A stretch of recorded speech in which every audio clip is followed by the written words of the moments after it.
এনো টাকা নেই কিন্তু আমাদের। টাকা লাগবে না, তুমি খাও না, তুমি খেলেই আমি শান্তি পাবো। মানে রাজুদার দোকানের সামনে এমন পদু দুলিয়েছে, এমনিতেই পরোটা দিয়ে দিল।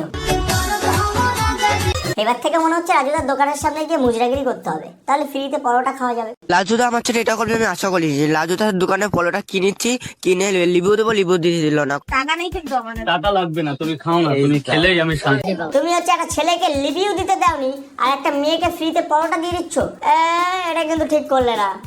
ফেমিনিস্ট। তো অন ক্যামেরাই বলছি, একদম নিম্ন মেয়ে যাকে বলে।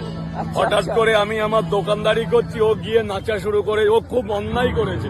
রাজুদা, তুমিও দোগলাপান শুরু করে দিলে? মানে তুমি তো একটু আগেই বললে যে তুমি খাও, তুমি খেলে শান্তি পাবে, তোমাকে টাকা দিতে হবে না। টাকা লাগবে না, তুমি খাও না, তুমি খেলেই আমি শান্তি পাবো। এদিকে তুমি বলছো তোমার দোকানের সামনে গিয়ে নেচে খুব অন্যায় করেছে। গিয়ে নাচা শুরু করে, ও খুব অন্যায় করেছে। মানে ভাইরাল হওয়াটা যেমন ট্রেন্ডিং, ঠিক তেমনটাই ভাইরাল হওয়ার পরে রানু মণ্ডল হওয়াটাও ট্রেন্ডিং, সেটা আবারও প্রমাণ পেলাম। আর জেনেটার মামুনি আমি মাল বেচছি, ওরকম আইটেম চলে আসবে আমি বুঝতে পারিনি। মানে রাজুদাও আজকাল রোস্টার হয়ে গেছে, জেনারেটর মামুনি বলছে, আবার তো আইটেমও বলে দিচ্ছে।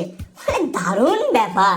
দুদিন আগে যে মানুষটা একজনকে ফ্রিতে পরোটা খাওয়ালো, বললো তুমি খাও তাহলে শান্তি পাবো, আজকে সে স্টেজে উঠে বলছে জেনারেটর মামুনি ওরকম একটা আইটেম হঠাৎ করে। মানে কি বলবো, যাই হোক। রাজুদার পরোটা খেতে এসে শ্রেয়ার বললো না ট্রেনের টিকিট দিয়ে শ্রেয়ার মাথায় কাকের হাগা মুখা পোছা হচ্ছে। ইস, কাক হেগে দিয়েছে ভাই। মানে কাকও জেনে গেছে যে কে কেমন টাইপের, কোথায় আমার হাগা উচিত। মানে একদম ঠিকঠাক জায়গায় কাক হেগেছে। এক কাজ কর ভাই, ওই কাকের হাগাটা চুলের থেকে বের করে পরোটার থালিতে নিয়ে নে, একটু চাটনি হিসেবে মাখিয়ে খেয়ে নিস। একটা আপেল পেঁয়াজ, একটা কাঁচা লঙ্কা, একটা সেদ্ধ ডিম দিয়ে মাত্র 30 টাকা। শুধু অপেক্ষা করে থাকো, দুদিন পরে শুনতে পাবে পরোটা চিহ্নে রাজুদাকে ভোট দিয়ে জয়যুক্ত করো। জয় বাংলা, এটাই হলো ওনাদের ইউএসপি।